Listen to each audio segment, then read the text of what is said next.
Merci Denis, en effet, de nous accueillir pour ces états généraux qui se déroulent dans toute la France, à peu près dans toute la France le même jour. On a permis, en fait, l'IFEC, via son action dans le syndicat et dans les institutions, a permis de consolider l'activité globale du commissariat aux comptes, comme on l'a vu,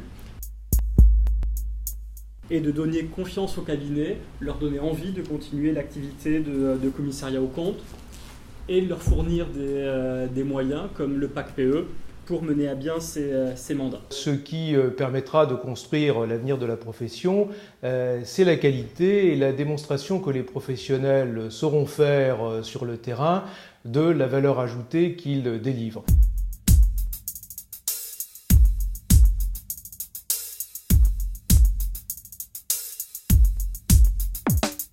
On a parlé de la chasse aux attestations. Il est vrai que nous avons besoin d'une formation de qualité tout au long de la vie, mais il faut pouvoir aussi l'adapter en fonction des besoins réels.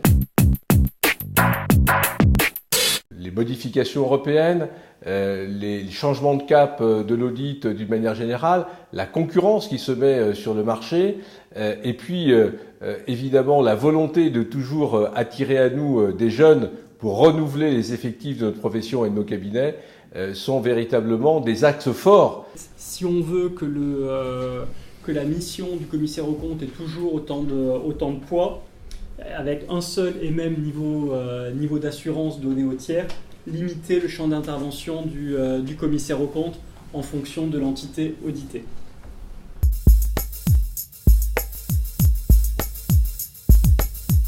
On a parlé de tous les sujets importants du commissariat aux comptes et sur ces sujets-là, je retiens surtout une certaine inquiétude sur la réforme européenne, bien entendu avec ces évolutions qui sont déterminantes pour la profession dans le futur.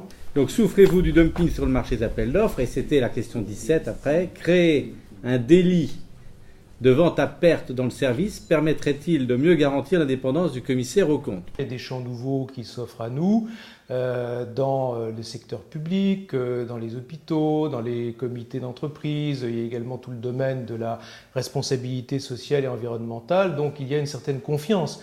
Par contre, il y a une autre option qui est l'encadrement des missions autorisées. Puisqu'à partir du moment où ce n'est pas interdit, c'est autorisé. Pas besoin de BDL, donc on fait la mission. Faut-il encadrer ces missions autorisées? Et là, je pense aussi qu'il y a un débat dans la profession. Et on aura l'occasion maintenant de faire la synthèse et de présenter à Antibes Jean Lépin, lors de notre congrès, les résultats des questions qui ont été posées, puisqu'il y avait quand même plus de 30 questions. Et ensuite, le commissaire aux comptes devra, par sondage, s'assurer que les effectifs déclarés par le syndicat correspondent bien à ceux déclarés par l'adhérent. Voilà, ça sera une nouvelle mission à partir de 2017. On ne peut que souscrire à ce type de manifestation, puisque c'est l'occasion de pouvoir faire un point de la situation dans un monde extrêmement mouvant. Vous êtes un cabinet ayant peu de mandats EIP. Seriez-vous intéressé par la création d'une commission EIP spécifique au sein de l'IFEC?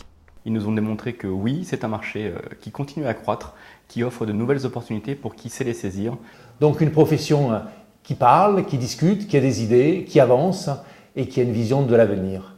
Voilà, donc on a une profession en pleine expansion et ce genre de manifestation est très utile.